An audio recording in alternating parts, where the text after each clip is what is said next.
Foram 3 dias.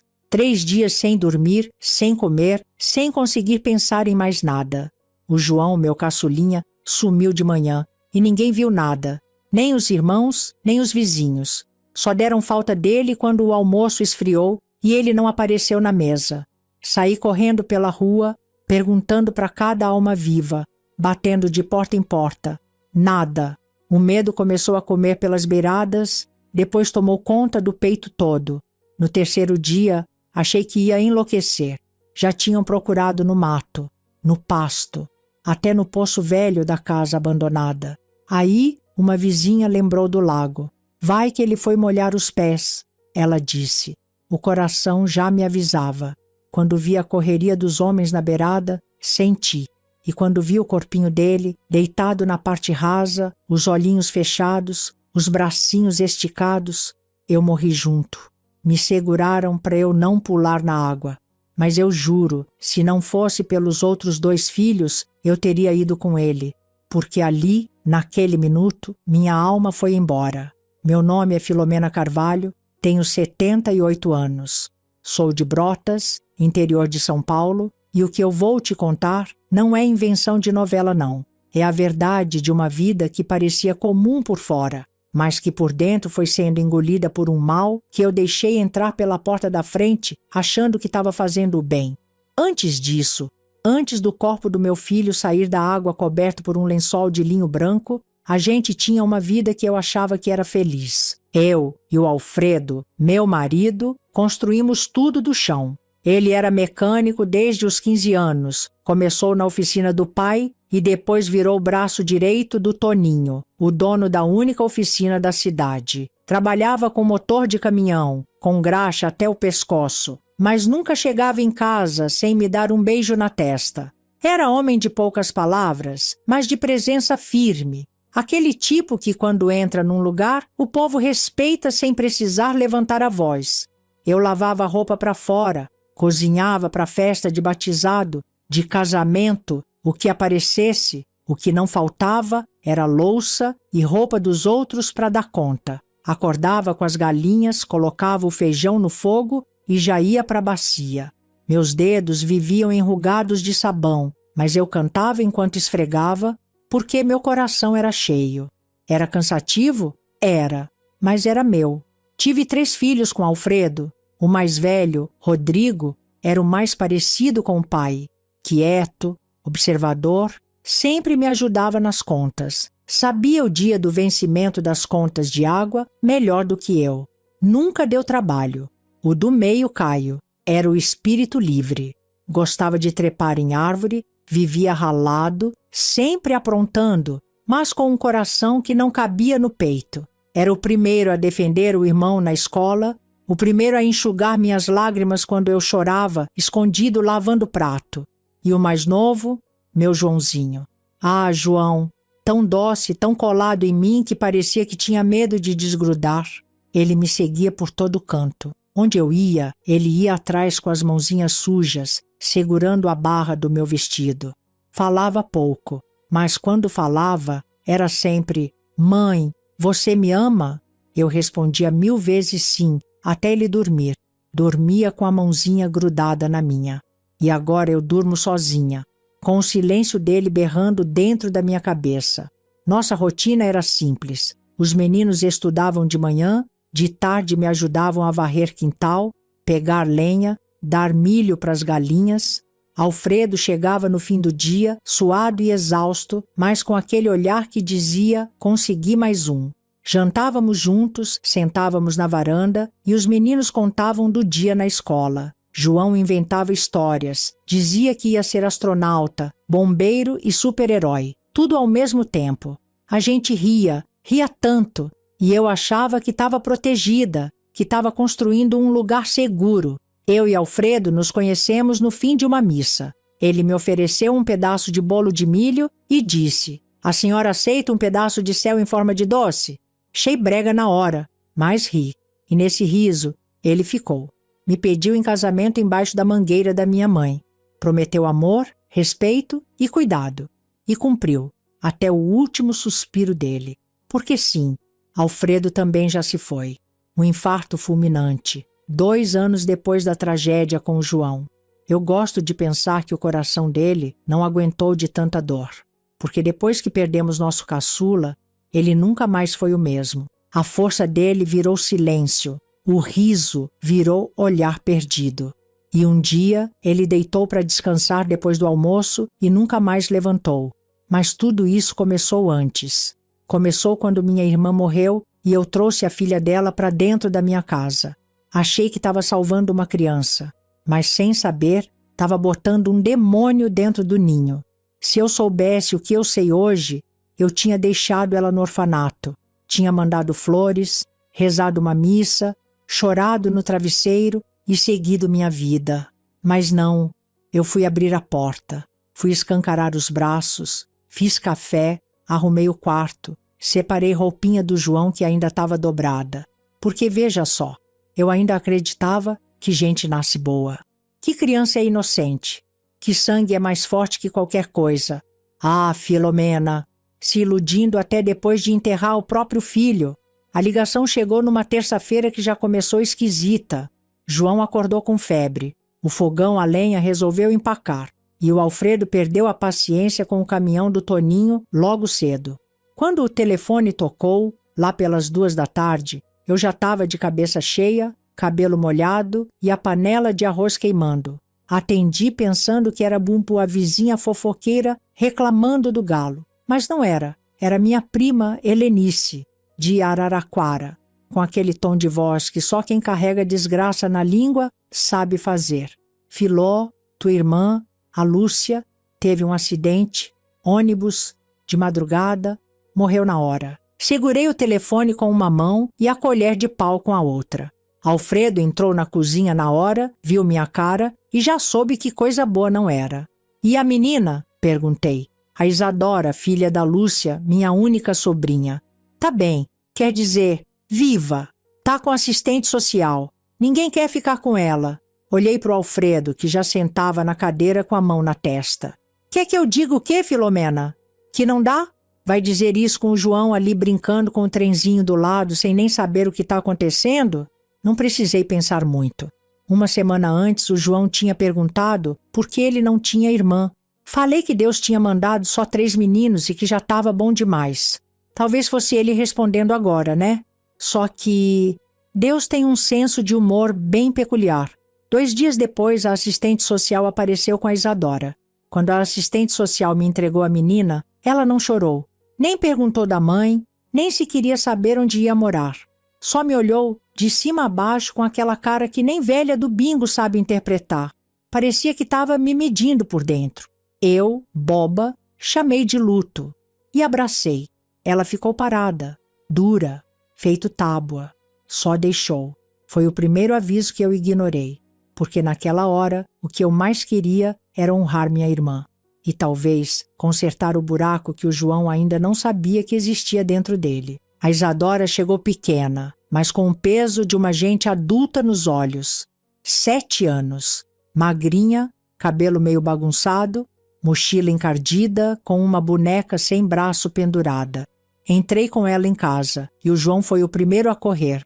Você vai dormir no meu quarto? Ele perguntou, com aquele jeitinho doce que só quem teve caçula sabe como derrete. Ela não respondeu. Olhou, só olhou, e balançou a cabeça devagar. Naquela noite, coloquei ela no colchão que tínhamos sobrando. Era os das visitas. Ela não reclamou, não pediu nada, não fez nenhuma pergunta. Só se encolheu, dormiu virada para a parede, sem um suspiro. Eu fiquei olhando. Vai ver, tá cansada, Filomena, eu pensei. Perdeu a mãe ontem. Criança sente, só não sabe como mostrar. Mas os dias foram passando e aquele jeito de luto não mudava. Ela não gostava de toque, me dava um tchau sem encostar. Quando eu fazia carinho no cabelo, ela virava o rosto. Só aceitava o abraço do João, e mesmo assim, com uma rigidez que incomodava. Não era abraço de calor, era quase um protocolo, mas ele adorava ela. Era como se visse nela algo que a gente não via. Se dependesse do João, ela era irmã de sangue mesmo. Mostrava os brinquedos, dividia os doces, chamava para brincar de tudo. Ela ia, mas nunca ria. E quando ria, era estranho, forçado, como se tivesse estudado num espelho como rir. À mesa, ela comia direito, agradecia, mas sempre com aquele tom decorado. Era como se tivesse assistido uma novela sobre família feliz e estivesse ensaiando o papel. Eu fingia que não via, dizia para mim mesma, tá tentando se adaptar, coitada. Criança assim precisa de tempo. Na escola, o povo só faltava bater palma. Ela é um espetáculo, dizia a professora. Lê livros que nem aluno de 4ª série. Educada, concentrada, sempre de uniforme limpinho. Eu sorria, mas guardava a dúvida no bolso, porque, por mais que falassem bem, teve uma coisinha que me acendeu uma luzinha lá no fundo. Uma tarde, recebi um bilhete da escola. Diziam que a Isadora tinha batido numa coleguinha. Motivo? A menina não quis emprestar o lápis. Não foi tapa, não. Foi um soco, segundo a professora, direto na boca da outra. Quando questionei, ela respondeu com um "ela não me escutou" e ficou nisso, sem remorso, sem medo de castigo. Chamei o Alfredo para conversar. Ele, que nunca foi de ver maldade em criança, me olhou sério. Não é normal, Filó. O João já tomou bronca, já fez birra, mas nunca levantou a mão em ninguém. Concordei, mas de novo a desculpa veio fácil. Ela está confusa. Deve ser um jeito torto de reagir. Só que mesmo pensando isso, eu comecei a observar. A Isadora fingia sentir. Aprendia o que era esperado e entregava. Dava bom dia com voz doce na frente dos outros. Agradecia elogios. E olhava para as pessoas como quem decora o que cada uma gosta de ouvir. Era como se ela funcionasse por script. Um script muito bem ensaiado. Mas aí vinha o João. O único que quebrava esse script. Com ele, ela era menos travada. Dava a mão. Deitava junto no sofá. Fazia carinho no braço dele enquanto assistia um desenho. E isso me dava um nó. Porque era carinho, sim, mas era intenso. Como se ele fosse dela. Eu contava tudo isso para mim mesma antes de dormir. Sentada na beirada da cama, com os dedos latejando da bacia de roupa e o coração tentando não imaginar demais. É só uma criança que perdeu a mãe, repetia. É só uma menina tentando se encaixar num mundo que arrancou tudo dela. Mas tinha algo ali, algo que a gente só vê com o tempo. E o tempo, ele ia me mostrar direitinho o que era aquilo. Se tem uma coisa que casa cheia traz é barulho. Criança correndo, porta batendo, um gritando que o outro roubou o lápis, outro dizendo que o João não lavou a mão antes de encostar no pão. Era um caos organizado. E eu, que já estava acostumada com 3 meninos pulando pela casa, achei que uma menina ia suavizar. Santa ignorância. A Isadora, desde o começo, nunca foi muito de riso ou de confusão. Mas com o João, ela era outra. Não dava abraço em ninguém, mas deixava ele encostar. Não respondia quando o Caio, o do meio, chamava para jogar bola, mas ajudava o João a juntar pecinha de brinquedo como se fosse missão de vida. Parecia que via nele alguma coisa que a acalmava, ou que ela achava que precisava proteger. Como se ele fosse dela. Os irmãos mais velhos, claro, de vez em quando implicavam. O Rodrigo, mais quieto, não se envolvia muito, mas o Caio, aquele sim gostava de cutucar. E o João, bobinho, chorava por qualquer coisinha. Um dia, o Caio empurrou ele na hora da sobremesa, porque, segundo ele, o João pegou o último brigadeiro que era de direito dele. João caiu, ralou o cotovelo e antes que eu pudesse levantar da cadeira, a Isadora já tinha se levantado. Correu até mim, olhos arregalados e disparou. O Caio bateu no João. Feio, tá sangrando. Levantei, fui acudir. O Caio já estava com aquela cara de quem não sabia se arrependia ou se continuava brigando. Resolvi a briga como mãe resolve, mandando os dois sentar, esfriando o tom e prometendo que ia cortar a sobremesa por 1 semana, se não parassem com aquilo. A Isadora ficou do lado, olhando fixamente para o Caio, sem piscar. E aquilo me incomodou. Mais tarde, quando todo mundo já estava dormindo, eu fui terminar uma fornada de bolachinhas de nata que tinha prometido para Dona Silvia. Estava colocando os últimos pacotinhos na caixa quando resolvi apagar as luzes e ir dormir. No caminho, passei pelo quarto dos meninos e lá estava ela, parada na porta, sozinha, de pé, olhando para o Caio que dormia. Não se mexia, não respirava alto, só olhava, feito estátua. Sabe quando o corpo arrepia sem frio? Pois foi isso. Isadora, falei baixo com a alma já gelada. Ela virou o rosto devagar, me encarou por uns segundos. Aí correu até mim e abraçou minha perna com força. Tive um pesadelo com a mamãe e não sei como vim parar aqui, disse com uma voz mansa demais para quem estava petrificada segundos antes. Levei ela para o quarto que agora dividia com o João. O Alfredo tinha feito uma cama de madeira simples, dessas que duram a vida toda. Deitei ela, fiz um cafuné que ela não pediu e sussurrei que ia ficar tudo bem. Ela fechou os olhos. Eu fiquei ali mais um tempo, mas ela não se mexeu. Parecia que só desligava quando sabia que estava onde queria. Voltei para o meu quarto, mas o sono, esse já tinha ido embora. Fiquei deitada com os olhos na madeira do teto, pensando se aquilo era mesmo trauma. Uma criança que perde a mãe assim de repente, claro que fica esquisita, mas aquele olhar para o Caio me cutucava. Parecia mais julgamento, como se ela estivesse decidindo alguma coisa. No dia seguinte, a bomba explodiu cedo.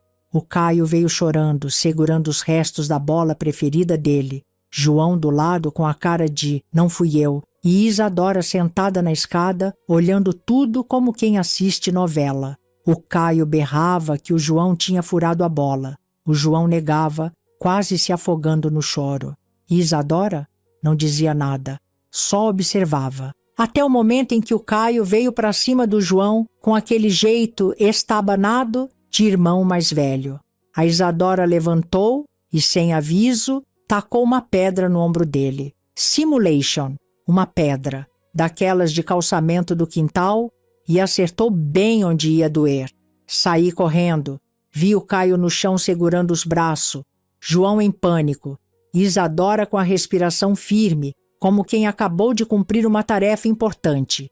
Gritei com os três. Mandei o João pedir desculpas pela bola, mesmo ele chorando que não foi ele. Chamei a atenção da Isadora. Não se joga pedra em ninguém. O que é isso, menina?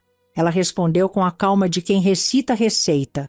Ele ia machucar o João. Eu não deixei. Fiquei sem resposta, porque ela não estava errada em defender. Mas também, jogar pedra? 3 castigos. 1 para cada. Porque se eu fosse medir justiça naquele dia, ia ter que sair com vara na mão.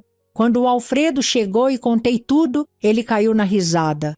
Ora, filó, o Joãozinho arrumou uma guarda-costas. Agora os outros 2 vão pensar 2 vezes antes de encher o saco dele. Tentei dizer que tinha algo estranho. Ele deu de ombros. Você que vive dizendo que ela é fria, sem emoção, vai ver isso é ela começando a virar criança de verdade. Primeira birra dela, parabéns. Tá viva, mas lá no fundo, alguma coisa me dizia que não era só isso, porque a pedra não foi jogada com raiva. Foi calculada, sem hesitação, como quem aperta um botão que já conhece. Isadora começou a brincar mais com o João. E quando eu digo mais, é no nível de que, se ele fosse no banheiro, ela queria ir junto. Se ele ficasse na cozinha, ela puxava as cadeiras do lado. A coisa começou a parecer fofa. 2 crianças da mesma idade, a órfã se grudando para não afundar. Só que a fofura durou pouco, porque o que começou a chegar aqui em casa não era brinquedo, era cadáver. Primeiro foi um passarinho, morto, seco, com o olho já meio saltando. Ela apareceu com ele dentro de uma caixa de sapato, toda orgulhosa, como quem mostra um troféu. Tia, olha o que eu achei. Tava no quintal. Respondi com um, ai, que nojo, menina. Mas ela nem se mexeu. Quero ver por dentro. Quero entender como ele funciona. Já me deu um embrulho. 2 dias depois, foi um rato, morto também. Esse estava inchado, tia. Será que explode se a gente apertar? Quase vomitei ali mesmo. A resposta foi um, joga isso fora, Isadora, agora. E ela jogava. Na teoria, porque depois vi ela com uma caixa escondida atrás do armário da lavanderia. espetava insetos com agulha de costura, um por um, como se fosse um projeto de ciências macabro. Teve um dia que trouxe uma cobra pequena, daquelas que a gente nem sabe se mata ou corre. Ela não tem veneno, só quero ver se os órgãos são iguais do passarinho. E eu ali, rezando para não estar criando a próxima matéria de jornal policial. Falei com Alfredo. Essa menina tá com coisa errada. Não é só luto, não é só trauma.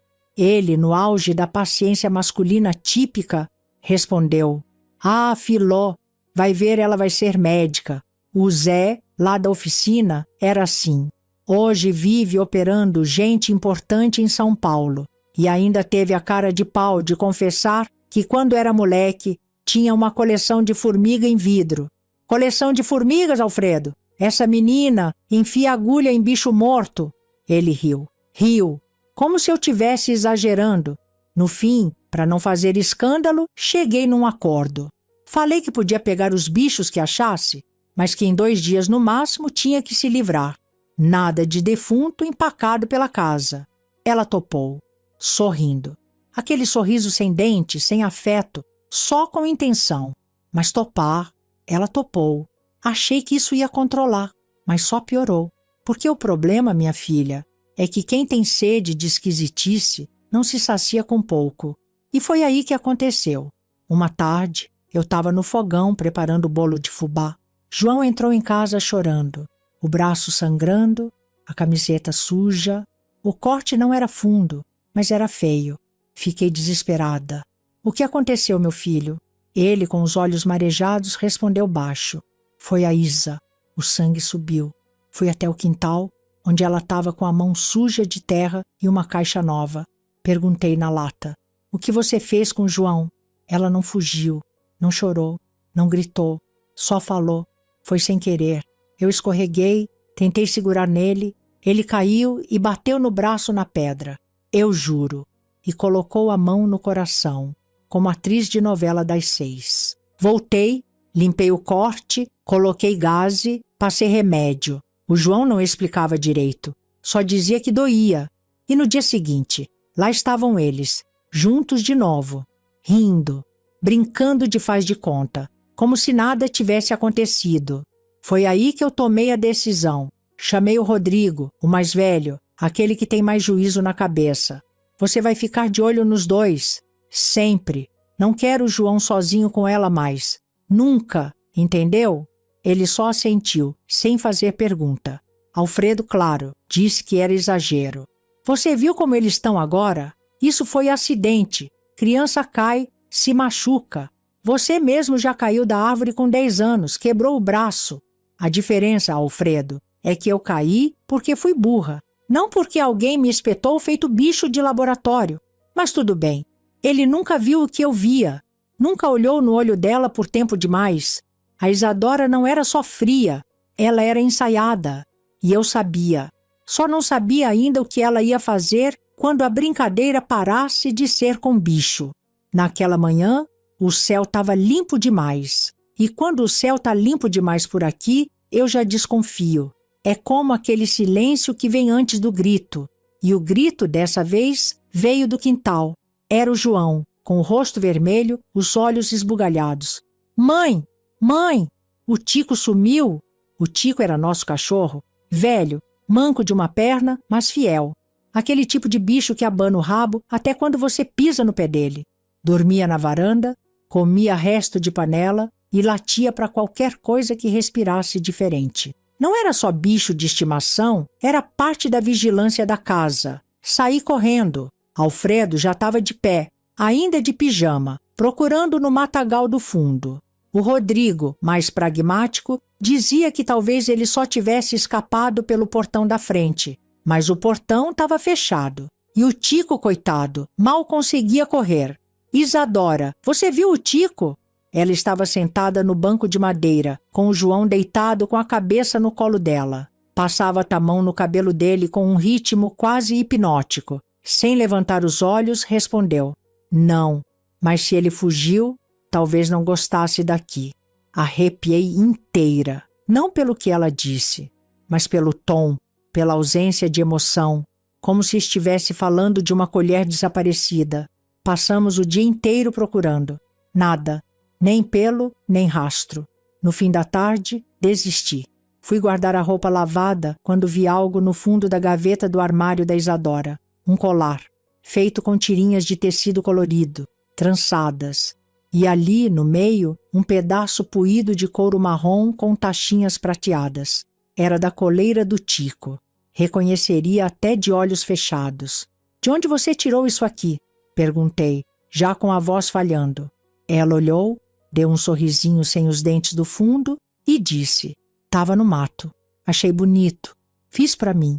Fui tomada por um enjoo, um aperto no peito. Senti que o ar estava faltando mais que o cachorro. Levei o colar comigo, escondi na caixa de costura e não falei nada, porque, sinceramente, eu não sabia o que dizer.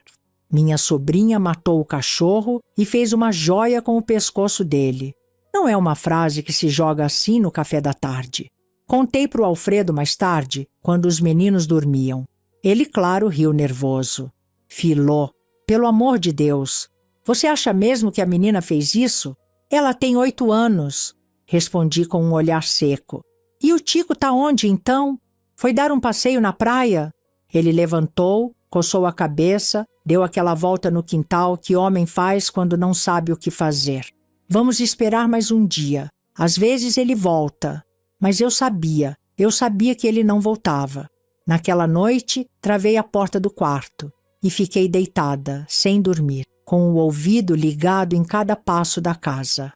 O João, mesmo triste, continuava colado na Isadora. Era como se ela fosse escudo dele, e ele, brinquedo dela. Um apego que parecia amor de irmãos, mas com algo fora do lugar. Uma dependência que me deixava inquieta. Quando ela olhava para ele, não era carinho, era posse. 2 dias depois, o Caio veio reclamar que o João tinha mexido na caixinha de lembranças dele. Disse que sumiu um chaveiro. João jurava que não foi ele. Isadora, ao lado, só observava. Como sempre. A briga ia estourar de novo, mas dessa vez, antes que qualquer um levantasse a voz, ela colocou a mão no ombro do João e disse: "Deixa, ele vai entender do jeito dele." Não entendi o que quis dizer, mas o Caio dormiu naquela noite com febre. Diz que teve pesadelo com bicho morto. Disse que sonhou que o Tico aparecia no quarto dele com o pescoço cortado. Coincidência, né? Comecei a perceber pequenas coisas fora do lugar. A tesoura de ponta fina fora da gaveta. A faca pequena sumida e depois reaparecida debaixo da cama. Um caderno com desenhos de figuras que pareciam bichos, despedaçados. Tudo coincidência. E o Alfredo continuava achando que eu via demais. "Você tá cansada, Filó. Deixa a menina em paz. Ela tá tentando. A gente que não tá sabendo lidar." Claro, eu, a vilã, como sempre. Engraçado que nunca ouvi ele dizer isso quando o Caio esquecia de lavar a louça. Mas tudo bem. Eu ficava observando, anotando na cabeça, somando. E cada dia somava mais. A vida já estava virando um cabo de guerra entre o que eu via e o que os outros diziam que era coisa da minha cabeça. Isadora seguia naquele papel de menina prodígio que os professores tanto amavam. E aqui em casa, cada dia era uma pista nova de que o que ela tinha não era só inteligência, era frieza, daquelas que assusta até ventilador ligado. Tudo começou quando precisei ir até a escola buscar um material extra para o Caio. Ela tinha esquecido o caderno de desenho no armário e a professora me pediu para levar. Abri por curiosidade, confesso. Era para ser flor, boneca, sol e casinha. Mas o que eu encontrei ali, olha, meu bem, dava para ilustrar livro de terror. Tinha figura de gente sem rosto, animal com costura no lugar da barriga, umas crianças desenhadas em preto com outras figuras menores aos pés, como se fossem, sei lá, coleções. Numa das páginas, ela escreveu embaixo: "Só sente quem tem, e nem todo mundo tem. Sabe aquele calafrio que começa na lombar e sobe até a nuca? Pois foi isso." Levei o caderno fechado. Cheguei em casa com a caixa de leite e uma certeza na alma. Ou aquilo era um pedido de socorro ou o prenúncio do que estava por vir. Dias depois, recebi uma ligação da professora de Isadora. Agora, o tom doce tinha sumido. Filomena, podemos conversar? Descobrimos algumas coisas. Fui lá, preparada para escutar que a menina tinha aprontado na sala. Mas o que veio foi bem pior. A professora disse que, apesar das notas boas e comportamento exemplar na frente dos colegas, a Isadora tinha sido pega em várias mentiras pesadas. Contava versões diferentes dos mesmos fatos para professores diferentes. Dizia que os irmãos batiam nela, depois negava. Falava que morava com uma avó, depois com uma tia, depois com a mãe, viva. Um dia, disse que o cachorro da família tinha sumido e que ela sabia onde ele estava. Riu no final. Ela mente com a tranquilidade de quem respira, disse a professora. E quando é pega, não demonstra constrangimento. Apenas muda de história. Foi aí que sugeriram uma avaliação. A gente tem um profissional parceiro, um psiquiatra infantil. Não é punição, dona Filomena. É para entender. Voltei para casa em silêncio. No banco do ônibus, fiquei olhando para a janela, mas sem ver nada, porque lá no fundo eu já sabia. Eu não queria confirmar, eu só queria que alguém me dissesse que era só uma fase. Mas não era. A consulta aconteceu numa quinta-feira. Eu fui com ela, um médico, um rapaz novo, educado, desses que sorriem até quando estão te dando notícia ruim. Conversou com ela, fez perguntas, pediu para ela desenhar. Observou cada gesto. No fim, me chamou para conversar sozinha. Dona Filomena, a Isadora apresenta traços claros de um transtorno chamado transtorno de conduta, com características dissociais. Popularmente, as pessoas chamam isso de psicopatia infantil, mas esse termo não é usado clinicamente. O que ela tem é um padrão emocional bem diferente. Eu engoli seco.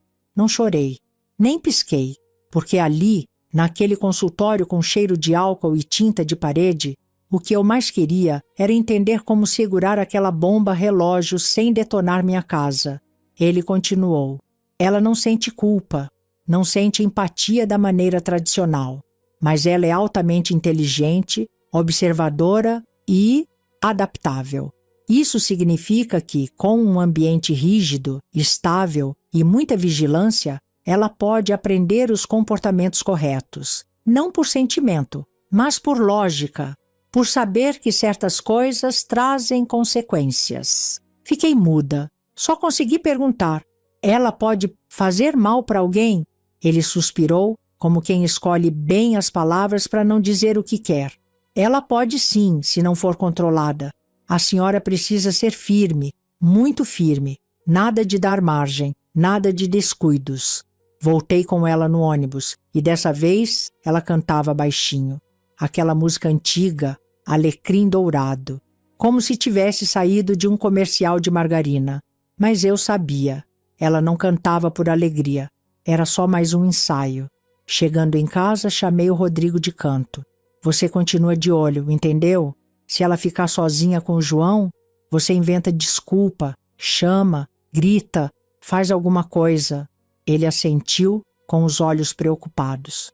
Contei para o Alfredo. Ele escutou tudo, sentou no sofá, coçou o bigode e disse: então a gente educa firme, dá castigo, ensina certo. Eu só olhei para ele com aquele cansaço de quem já entendeu que não era só isso.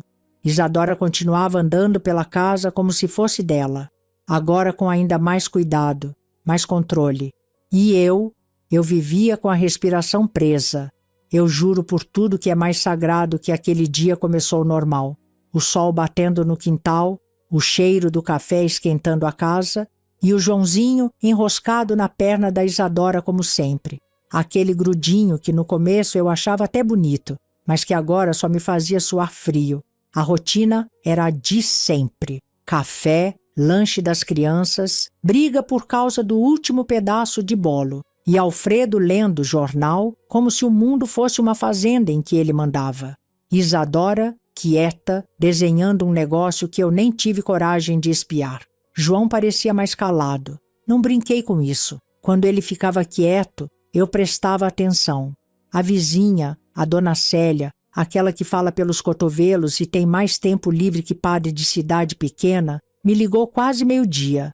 Disse que o Mingau, o gato velho dela, tinha sumido. Perguntou se a gente tinha visto. Respondi que não. E realmente até então eu não sabia de nada. Mais tarde, João voltou da rua chorando. Mas chorando de verdade, com a cara vermelha e o peito soluçando.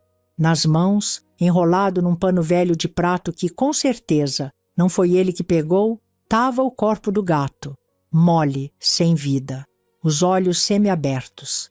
Eu quase deixei cair. Quem fez isso, Joãozinho? Perguntei com a voz já falhando. Ele não conseguia falar. Só apontou para Isadora. E aí eu fui até ela. Estava sentada limpando a unha com um palito de dente, com a cara mais tranquila do mundo. Isadora, foi você que matou o gato da vizinha? Ela me olhou, como quem responde que a chuva caiu. Eu só queria ver como era quando a vida vai embora. Com a mamãe foi assim. Eu queria ver o que ela sentiu quando foi. E ficou me olhando, esperando minha reação. E eu, minha filha, eu travei. O que se responde para uma criança que fala uma barbaridade dessa com aquela calma? Bati nela? Não. Quis. Mas não. Só mandei para o quarto, de castigo. E enquanto ela subia as escadas, escutei a voz chorosa vindo de lá. Desculpa, tia, desculpa. Eu não queria. Mas até o choro era ensaiado. Tão falso que dava vontade de rir. Se eu fechasse os olhos, dava para ouvir o tom de novela. Aquela lágrima que não molha a alma. Peguei o corpo do gato e levei para Célia. Disse que encontramos no quintal. Ela chorou, fez sinal da cruz, agradeceu.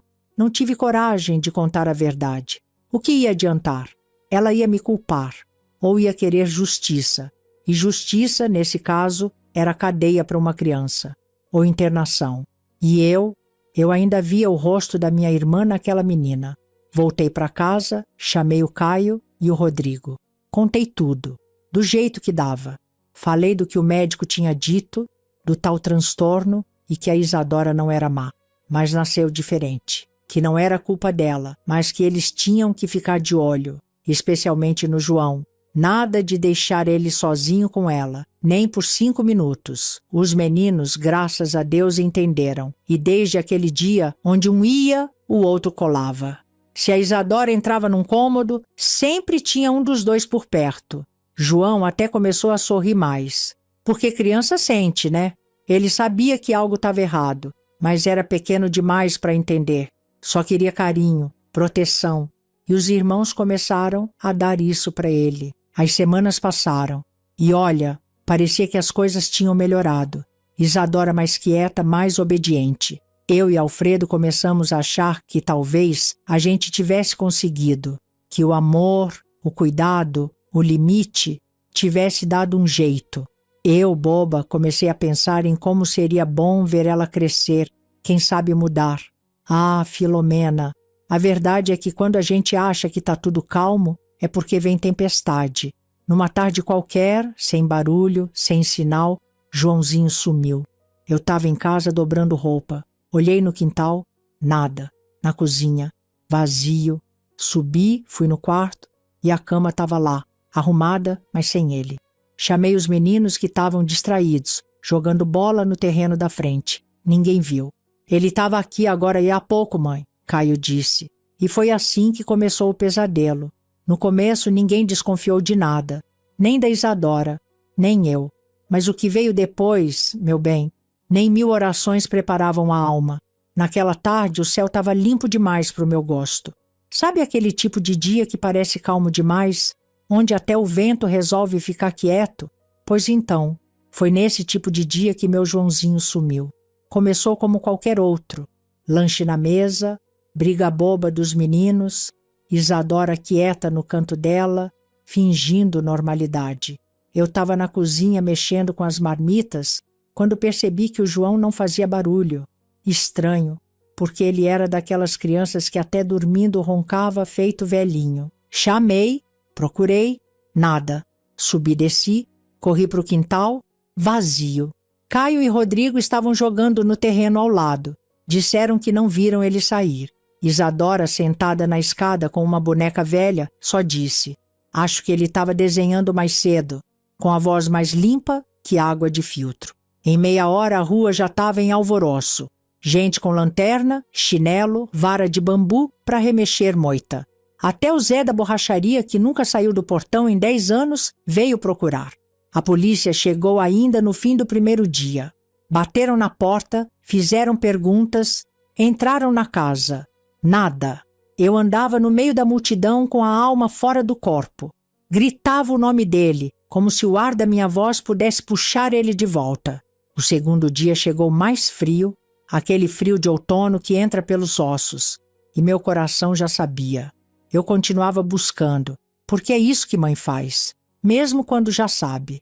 Mas por dentro, a certeza escorria feito lágrima que ninguém vê. Isadora? Ah, aquela andava como se nada tivesse acontecido. Tomava café, arrumava a cama, até me perguntou se podia ajudar com as marmitas. Tive vontade de gritar, de sacudir ela pelos ombros.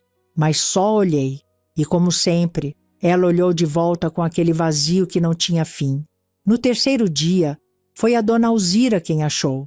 Ela foi até o lago, aquele lá no final do mato, onde ninguém deixava a criança brincar. Achou o chinelo do João enroscado num galho. A polícia foi chamada.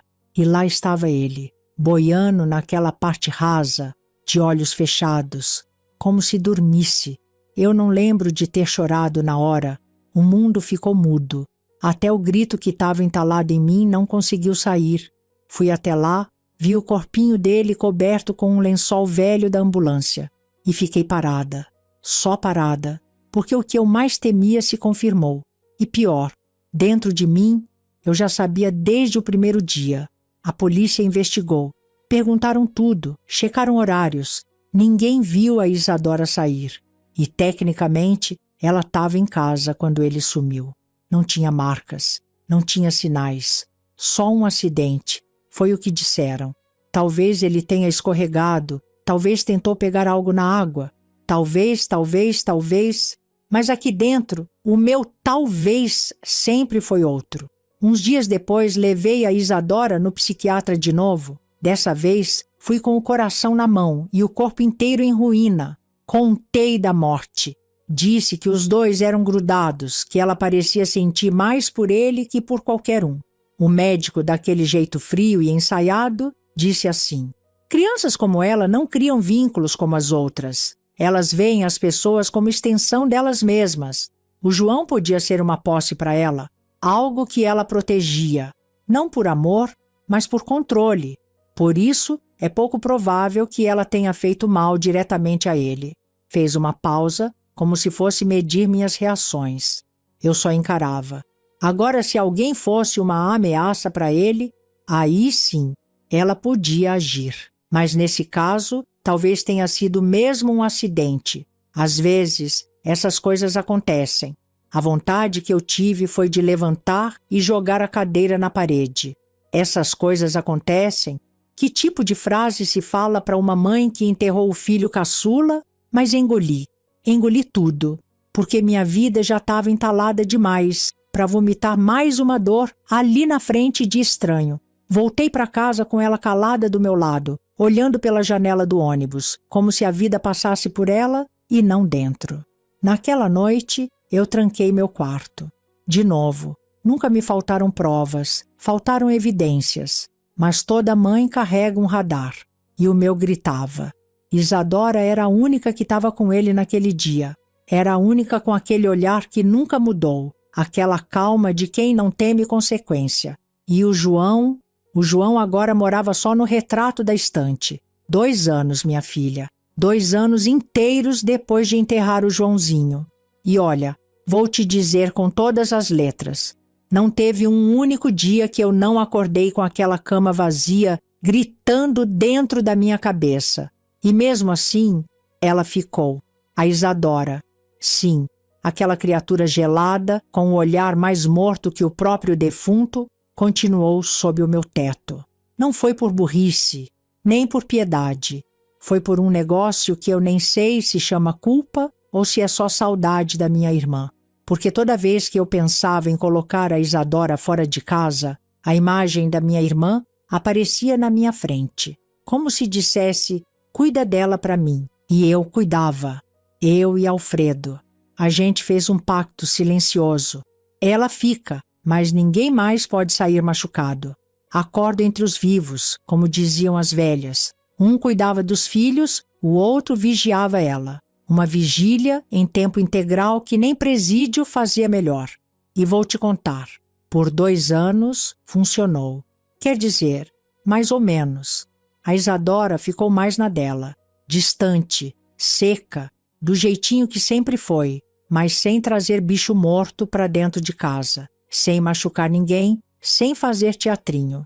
Até as lágrimas falsas sumiram. Começou a passar mais tempo no quarto, lendo, estudando. Uma aluna nota 10, uma vizinha comportada, uma neta que toda avó queria, até descobrir o que tinha por dentro. Às vezes eu olhava ela e pensava: será que está melhorando? Mas bastava ela virar os olhos devagar demais para mim ou passar a faca de manteiga com entusiasmo demais na torrada que meu estômago revirava. Intuição não tira férias, meu bem. E foi nesse clima, nesse quase paz, que Alfredo começou a definhar. Primeiro foi o silêncio. Ele, que sempre fazia piada até com conta de luz atrasada, começou a responder tudo com aham. Depois veio a falta de apetite. A cervejinha de sábado ficou parada na geladeira por 3 semanas, e quando vi ele sentado na beira da cama, com a cara baixa e os ombros caídos, soube. O Alfredo não estava bem. Insisti. Levei no médico. Pressão alta, colesterol, tudo meio bagunçado. Mandaram cuidar da alimentação e do estresse. E eu pensei, como é que se cuida do estresse morando com uma bomba relógio que ainda chama a gente de tia, com aquela voz fria? O Alfredo tentava. Juro que tentava. Dizia que era forte, que o tempo curava tudo. Mas toda vez que via o retrato do Joãozinho na estante, eu via a cara dele murchar. E toda vez que a Isadora entrava na sala, o ar ficava mais pesado. Era como se a gente estivesse vivendo com um fantasma. Não ela. Ela era real.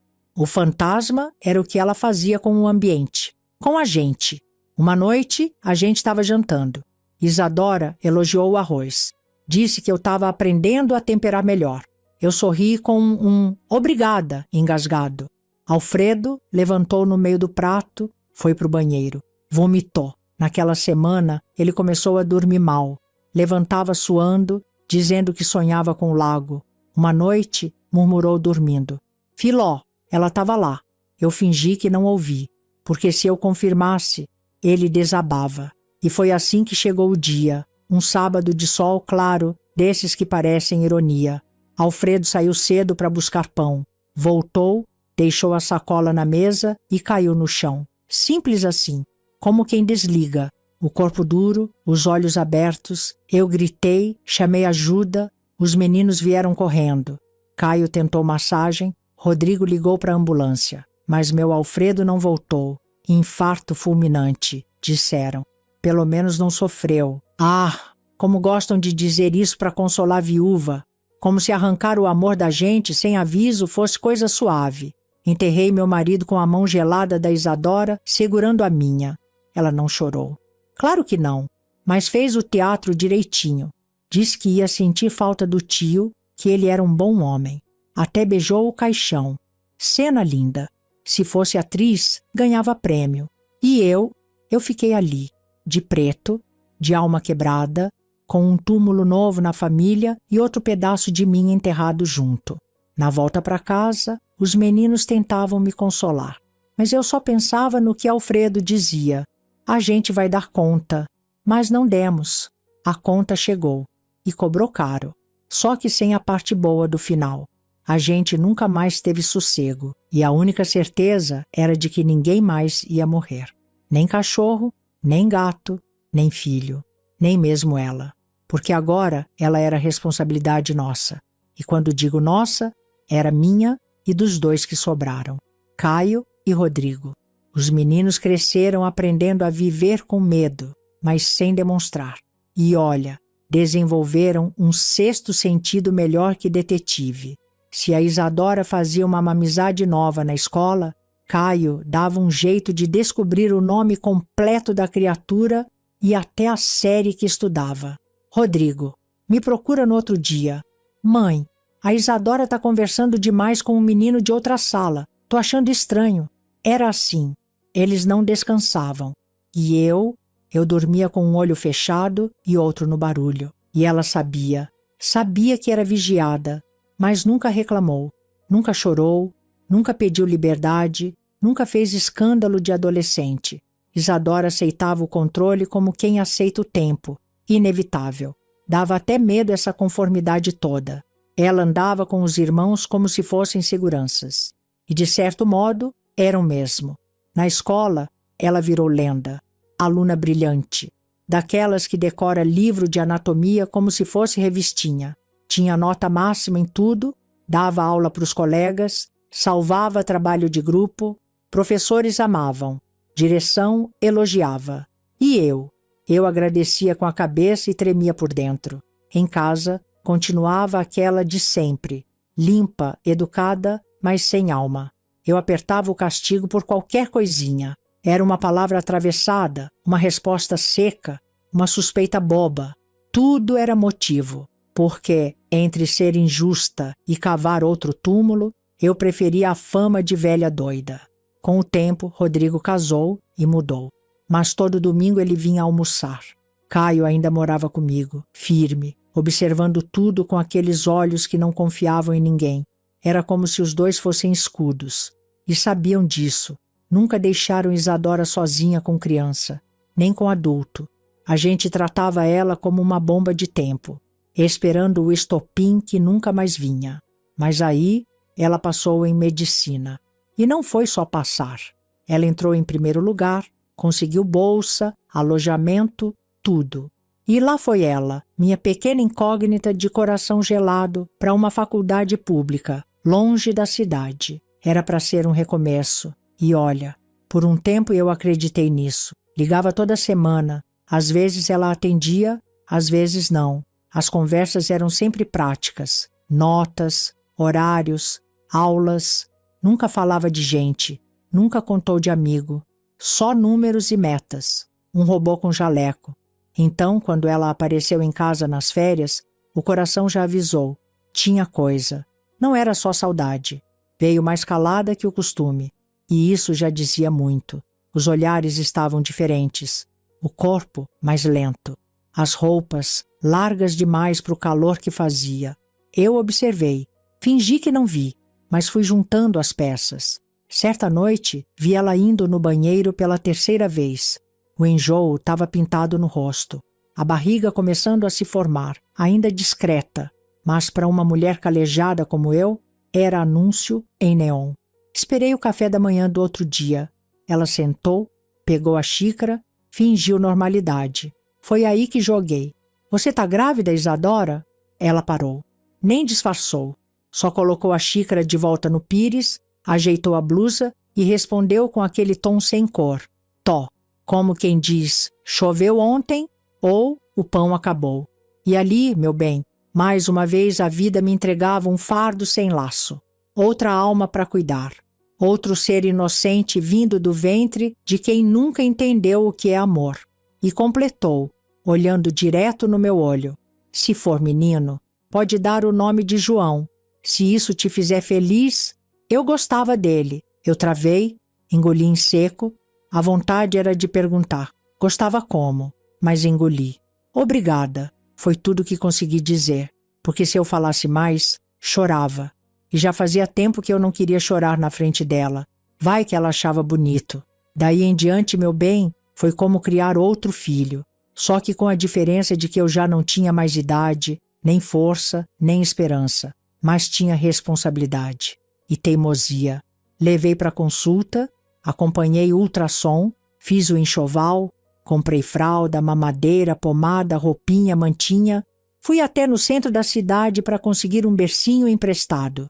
Enquanto isso, ela comia, dormia, lia, feito uma hóspede de luxo esperando o trem passar. Não mostrava emoção nenhuma, nem curiosidade, nem medo, nada.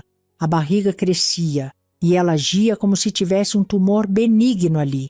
esperando para ser removido. Rodrigo e Caio, meus 2 meninos, acompanharam tudo. Revezavam comigo, me ajudavam no que dava. Rodrigo já estava casado, mas não passava uma semana sem vir saber como a prima estava. Caio, que ainda morava comigo, vigiava a Isadora como quem cuida de panela de pressão, com atenção redobrada e medo de explodir. E então chegou o dia. O bebê nasceu de madrugada, sem aviso, sem alarde. Eu corri para o hospital com ela no banco do carona, reclamando do desconforto, como se fosse cólica. O parto foi rápido. João nasceu saudável, perfeito, com olhos atentos e aquele silêncio de quem escuta o mundo antes de chorar. Ela não olhou, não pediu para segurar, nem quis saber se tinha nascido bem. E eu peguei ele no colo. João, de novo João, mas agora outro, novo, limpo, com nome de dor e cheiro de recomeço. Levei para casa como levei os meus. Deitei, embalei, fiz arrotar. Troquei fralda, aqueci leite, cantei canções antigas que nem lembrava que sabia. Dormia do lado dele, porque ela nem se mexia quando o menino chorava. Ele é seu filho, eu disse uma vez. A senhora me criou tia, como ninguém poderia. Para mim, ele é seu neto, ela respondeu, e virou para o lado. E assim foi. Ela voltou para a faculdade. Disse que precisava terminar o curso, que ia voltar um dia com diploma e tudo, e eu deixei. Porque a verdade é que, no fundo, eu preferia que ela não criasse. Preferia 1000 vezes criar sozinha, com meus filhos me ajudando, do que arriscar outro inocente nas mãos de alguém que nunca entendeu o que é amor. Rodrigo e Caio cresceram sabendo disso, sabendo que não era justo, mas era necessário. E eles abraçaram, criaram junto, nunca deixaram faltar nada para o pequeno João. Não esse, o novo, o que nasceu sem culpa. Isadora voltava para casa como quem visita um conhecido de infância, educada, fria e com hora marcada para ir embora. Nos primeiros anos do Joãozinho, ela até fingia algum interesse. Vinha nas férias da faculdade, passava uns dias, dizia que era para acompanhar o crescimento dele, mas bastava o menino chamar mamãe, que ela já olhava como quem ouvia um latido na rua. Nem se dava o trabalho de responder. Nunca perguntou o que ele gostava de comer, o que queria ser quando crescesse, se dormia bem ou se estava aprendendo a ler. Só me olhava e dizia: "Ele tá bem, né, tia?" Como se isso bastasse. E bastava. Para ela bastava. Às vezes, quando ficava mais tempo na cidade, nem parava muito em casa. Saía cedo, voltava tarde, ninguém sabia para onde ia, nem com quem andava. Joãozinho ficava me perguntando: "Vovó, ela vai brincar comigo?" E eu mentia com o coração doendo: "Vai sim, meu amor, só tá cansada." Mas nunca brincava, nunca lia um livro com ele, nunca pegou no colo para dizer que amava. O menino aprendeu cedo a não esperar carinho de onde não brota, e eu aprendi a nunca deixar faltar dos outros lados. Depois de um tempo, ela parou de vir. Mandava dinheiro e só. Dizia que tinha muito trabalho, que o hospital estava puxado, que estava tentando uma vaga melhor. Às vezes, nem perguntava pelo filho. O envelope chegava, eu assinava o recebimento e pronto. Nem um bilhete. E Joãozinho, meu anjo, cresceu sem nada dela além da beleza.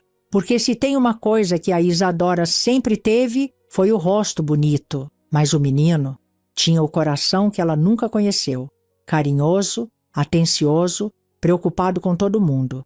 A alma dela ficou só nela mesma. Graças a Deus. Rodrigo e Caio continuaram sendo pai e tio ao mesmo tempo.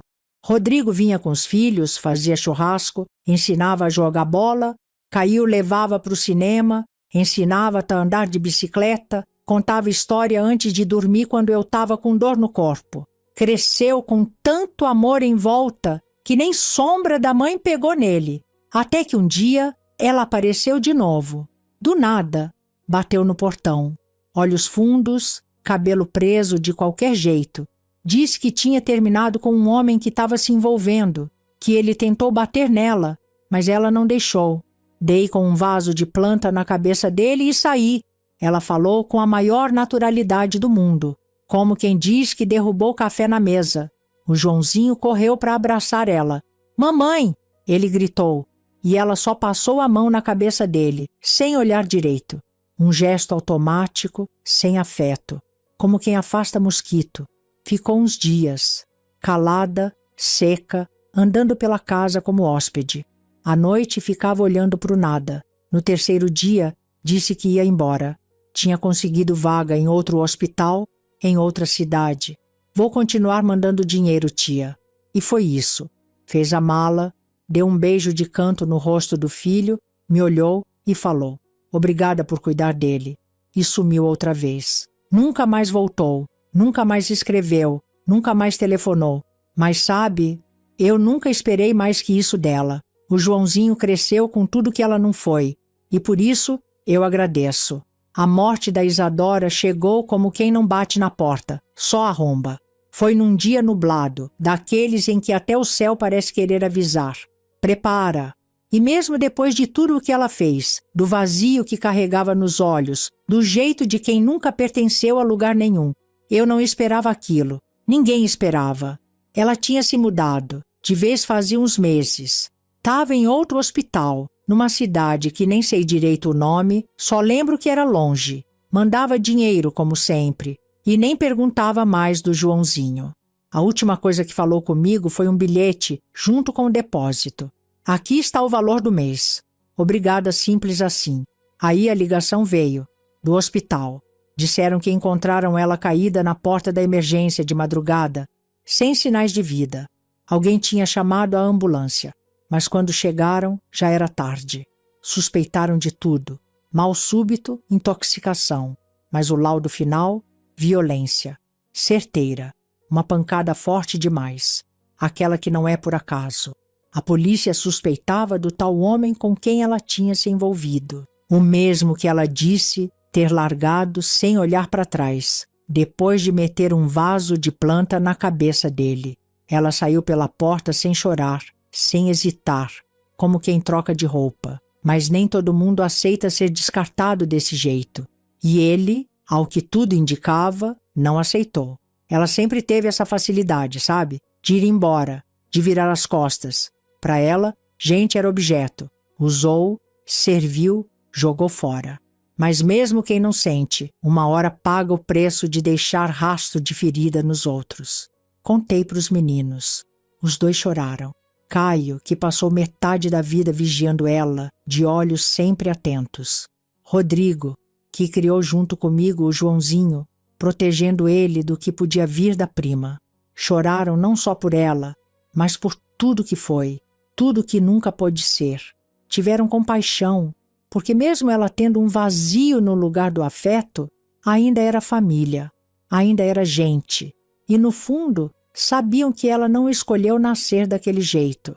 Foi condenada desde o ventre. Rodrigo ficou com a parte mais difícil, contar para o Joãozinho. Eu não consegui, travei, já tinha enterrado um filho, não ia conseguir enterrar a mãe dele com palavras. O menino já era maiorzinho, entendeu? Baixou os olhos, respirou fundo e só perguntou: ela volta mais? Rodrigo disse que não, e ele ficou quieto. Não chorou, não gritou, não desmontou, só ficou calado. Porque o que se perde sem ter tido não faz eco na alma. Mas ele carregava algo que ela nunca teve: coração. Criamos ele do melhor jeito que pudemos. Com comida no prato, cama quente, conselho na ponta da língua, abraço apertado quando o mundo parecia grande demais. Um dia, já quase rapaz, ele me perguntou: vó, por que minha mãe não gostava de mim? Foi como levar uma facada de novo. Mas eu respirei, peguei a mão dele e falei: ela não sabia gostar, meu filho. Não é culpa sua, nem dela. Tem gente que nasce sem saber o que é isso. Nunca aprendeu. Ela até tentou, eu vi, mas não conseguiu. Só que você foi amado por mim, pelos seus tios, até pelo seu tio Alfredo, que te olharia lá de cima com orgulho. E isso vale mais que qualquer ausência. Ele chorou. Pela primeira vez, chorou por ela. E eu chorei também, porque ali, naquele instante, eu soube que tinha conseguido o que nem o destino esperava de mim: transformar a dor em amor. O buraco que a Isadora deixou, eu preenchi com colo. O silêncio que ela plantou, eu substituí por cantigas, por paciência, por pão quentinho no fim da tarde. Hoje o João tá homem. E olha, é um homem que o mundo precisa ter mais, porque foi criado com verdade, com limites, com respeito e principalmente com amor. Da Isadora ficou o nome no registro, ficou a beleza no rosto dele, mas o resto, graças a Deus, morreu com ela. E se um dia alguém disser que eu errei em não ter mandado ela embora, que devia ter largado, eu só respondo: não se joga gente no lixo, nem quando parece que nasceu quebrada, porque no fim das contas, a gente não escolhe quem vem da nossa carne, mas pode escolher o que faz com quem ficou.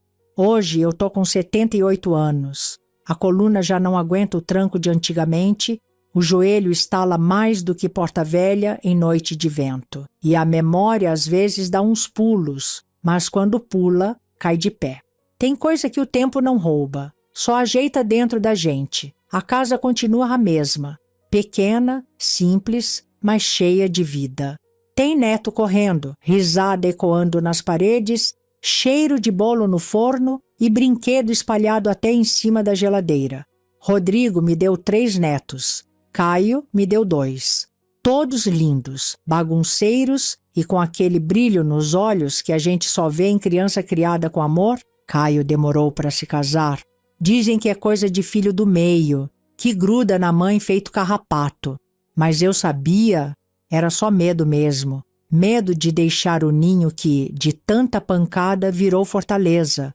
Casou depois dos 40, com uma moça boa demais, que me trata como se fosse mãe dela também. Trabalha num lugar chique, ganhou posição boa e mora longe. Mas todo mês, sem falta, ele e Rodrigo dividem as despesas da casa. Nunca deixaram faltar nada para mim, nem para ninguém. João, o meu João. Aquele que veio da tragédia, mas cresceu no colo do milagre. Tá quase se formando em medicina. Igual a mãe. A diferença é que ele tem coração. Um coração tão grande que às vezes eu acho que ele pegou os pedaços de todo mundo que se perdeu no caminho e guardou dentro dele. Inteligente como ela, sim, mas com alma limpa, como devia ser. Ele mora fora, faculdade, estágio, hospital, essas coisas de jovem estudioso, mas sempre volta. Em cada feriado, cada folga, ele aparece no portão com a mochila nas costas e um sorriso que me derrete os ossos. Me chama de mãe, e eu não corrijo, porque eu fui mais do que ela pôde ser. Nunca soubemos quem era o pai dele, Isadora nunca falou. Talvez nem soubesse, talvez não importasse.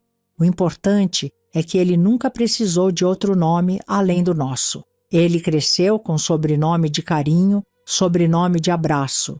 E isso vale mais do que qualquer certidão. Às vezes, ele vai visitar o túmulo da Isadora. Vai sozinho. Outras vezes, pede para eu ir com ele. E eu vou. Levo flor. Rezo baixinho. Não por ela. Ela que resolva com Deus. Mas por mim. Para agradecer por ter tido força de não desistir dela. Nem do filho dela. O túmulo do meu Alfredo tá do lado do nosso filho Joãozinho. E sempre que a gente vai ao cemitério, eu fico ali um tempo a mais. Não com tristeza, mas com memória. Porque a saudade, meu bem, quando vira rotina, já não corta mais. Ela só senta do lado. Às vezes me pego lembrando de tudo. Da minha irmã morta cedo demais. Da sobrinha que nasceu sem saber amar. Do meu marido que segurou minha mão até o fim. E do meu filho levado antes do tempo.